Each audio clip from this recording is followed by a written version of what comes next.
Saya lanjutkan. Menimbang bahwa hakim tidak sependapat dengan dalil dari termohon yang mengatakan tidak perlu pemanggilan terhadap pemohon. Karena menurut hakim, pemohon dan keluarganya berhak mengetahui bahwa dirinya masuk ke dalam daftar pencarian orang DPO. Guna pembelaan diri, terlebih lagi kewajiban harus adanya pemanggilan tersebut secara nyata dan tegas telah diatur dalam Peraturan Kepala Kepolisian Negara Republik Indonesia Nomor 14 Tahun 2012 tentang Manajemen Penyidikan Tindak Pidana dan Peraturan Kepala Kepolisian Negara Republik Indonesia Nomor 6 Tahun 2019 tentang Penyidikan Tindak Pidana. Sehingga dengan demikian, menurut hakim penetapan DPO atas nama pemohon yang terjadi dalam rentang waktu antara tahun 2016 sampai tahun 2024 tidak sah menurut hukum.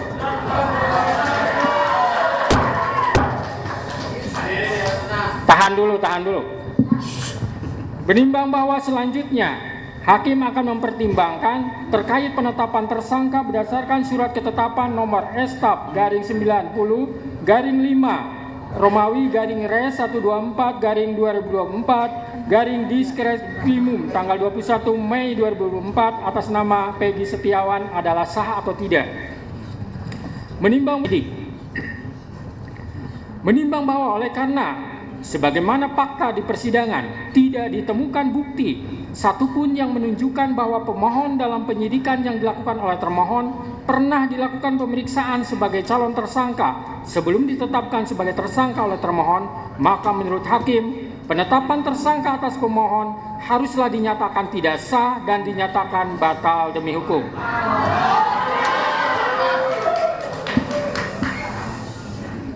Menimbang bahwa berdasarkan pertimbangan di atas, maka alasan-alasan permohonan pra-peradilan yang diajukan oleh pemohon haruslah dinyatakan beralasan menurut hukum dan patut dikabulkan. Menimbang bahwa oleh karena penetapan pemohon sebagai tersangka didasarkan pada penyidikan yang tidak sah, maka seluruh tindakan termohon terhadap pemohon menjadi tidak sah.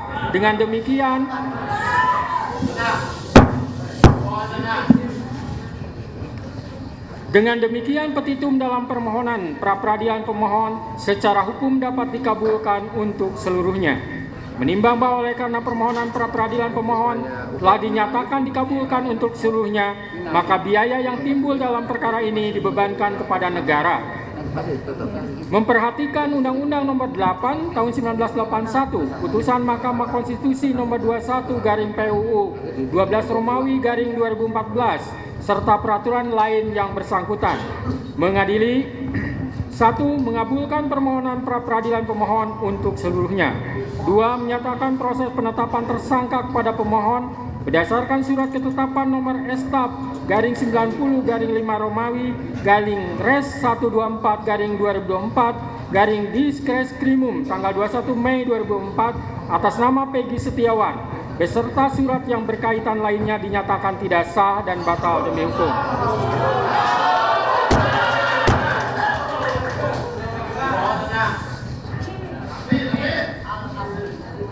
3. Menyatakan oleh termohon. 6. Memerintahkan kepada termohon untuk menghentikan penyidikan terhadap perintah penyidikan kepada pemohon. 7. Memerintahkan kepada termohon untuk melepaskan pemohon dari tahanan.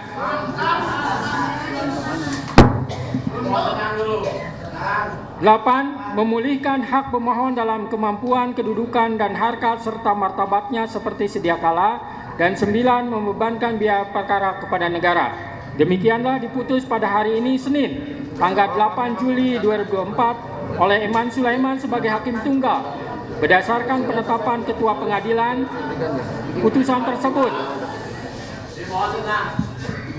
putusan tersebut diucapkan dalam persidangan yang terbuka untuk umum pada hari ini oleh hakim tersebut dengan dibantu oleh Muhammad Al-Atta sebagai panitera pengganti pada PN Bandung dengan dihadiri oleh kuasa pemohon dan kuasa termohon. Demikian putusan sudah dijatuhkan. Intinya permohonan pra-peradilan dari pemohon dikabulkan.